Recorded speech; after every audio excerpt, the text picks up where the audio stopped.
এবারের ঈদে জীবনে প্রথমবারের মতো সবার জন্য নিজে একা একা সবকিছু শপিং করলাম। আর শপিং করতে গিয়ে আমার তো বেহাল অবস্থা। এত এত জামা কাপড়ের মধ্যে আমি কোনটা রেখে কোনটা কিনবো আমি সেটাই খুঁজে পাচ্ছিলাম না। তো আজকে আমার সেই আওলা জাওলা সব শপিং তোমাদের সাথে শেয়ার করব আমার এই পুরো ভিডিওটা জুড়ে। তাই ভিডিওটা পুরোটা দেখার আমন্ত্রণ রইল। আর তোমরা যারা এখনো সাবস্ক্রাইব করোনি অবশ্যই তাড়াতাড়ি করে সাবস্ক্রাইব করে দাও। তো হ্যালো এভরিওয়ান, আসসালামু আলাইকুম সকলে কেমন আছেন? আশা করছি অনেক ভালো আছে। আমার আরেকটি নতুন ব্লগে আপনাদের সকলকে স্বাগতম। আপনারা অবশ্যই আমার ভিডিওটা কন্টিনিউ করবেন। হাঁটতে হাঁটতে আমি চলে যাচ্ছিলাম শপিং মলে, আর এইদিকে যে দেখি এত সুন্দর সুন্দর ড্রেস, সবাই যা বলছে পাকিস্তানি ড্রেস, সো এইগুলোর প্রতি কিন্তু আমার কোনো ইন্টারেস্ট নাই। তারপরেও এই সবগুলো জামার মধ্যে একটা জামা কিন্তু এখানে আমার আছে, যেটা সবচেয়ে বেশি সিম্পল। যাই হোক, এত এত মার্কেট ঘুরেও মানে আমি যে কি কিনবো সেটাই খুঁজে পাচ্ছিলাম না।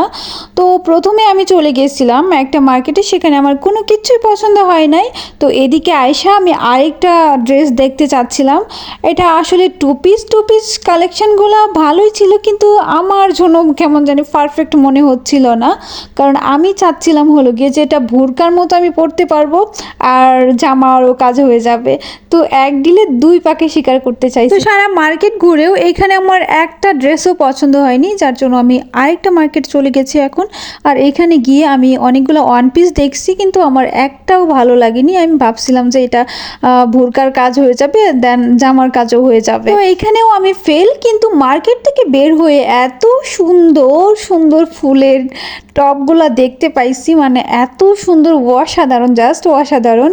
আমার কাছে অনেক বেশি ভালো লাগছে। আর আমি এখান থেকে দুইটা কিন্তু নিয়েও নিচ্ছি। আপনারা দেখতেই পাচ্ছেন কত সুন্দর গাছটা, তাই না? মানি প্লান্টের গাছটা মনে হচ্ছে একদম জ্যান্ত।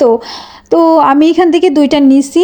একটা আমি ঘুরে এসে ভাবছিলাম নিব, কিন্তু একটা আইসা আর পাই নাই, ওইটা আমার পছন্দেরটা সেল হয়ে গেছে। তো এইখানে এসে দেখি মামা বেলুন উড়াচ্ছে। আর আমি এখন চলে যাচ্ছি আরেকটা শপিং মলে। রমজান মাসে রোজার মধ্যে ধরেন রৌদ্রের মধ্যে হাঁটতে হাঁটতে আমার খুবই বিরক্ত লাগছিল। তারপরেও কি করতে হবে, নিজের পছন্দ অনুযায়ী তো একটা ড্রেস কিনতে হবে নাকি। তো এইখানে এসেও আমি দেখি সেই টানা নানা ড্রেস, আর আমি তো টানা নানা ড্রেস কিনবো না, তাই শুধুমাত্র ডলগুলোকে দেখছিলাম আর অনেক মজা করতেছিলাম। তোমরা এত সুন্দর কেন, তোমাদের কেন এত সুন্দর লাগে, আমাদের পরলে কেন সুন্দর লাগে না। আর এদিকে একটা কালা শরীরে কালার ড্রেস পরায় রাখছে। আমি বললাম যে আপনি কালা শরীরে কেন কালার ড্রেস পরাইছেন, বলতেছে এইটাই তো সুন্দর। যাই হোক, আমি এদিকেও ঘোরাঘুরি করে কোনো ড্রেসই পাইলাম না। অবশেষে আমি একটা একদরের দোকানে গেলাম। ওইখানে গিয়ে দেখি যে না, ওই ড্রেসটা একটাই শুধু ছিল, যার জন্য যেহেতু ওয়ান পিস ছিল তার মানে এটা সবাই বাচ্চা রেখে গেছে, এটা আমি আর নিব না। কিন্তু ড্রেসটা কিন্তু আসলে সুন্দর ছিল, শুধুমাত্র ওয়ান পিসই ছিল, যার জন্য আমি নেই না এটা। তো বের হয়ে গেলাম এখান থেকেও। এখন যাবো আমি আরেকটা মার্কেটে, দেখি ওইখানে গিয়ে পছন্দ হয়। তো এদিকে আমি আরেকটা শপিং মলে চলে আসছি। তো এইখানে গিয়ে দেখি যে পছন্দ হয় কিনা। যদি আমার পছন্দ না হয় তাহলে এবারের ঈদে আমি আর জামাই কিনবো না, মানে কোনো ড্রেসই কিনবো না। আমি আর এত পরিমাণ বিরক্ত লাগছিল, মানে কী থেকে কী করবো, কী কিনবো আমি নিজে নিজে কখনোই সেটা সিলেক্ট করতে পারি না। কিন্তু আমার বোন যদি থাকতো এখন ঠিকই ও সিলেক্ট করে দিত আর আমি কিনে ফেলতে পারতাম। যাই হোক, এখন আমি উঠে যাচ্ছি সিঁড়িতে।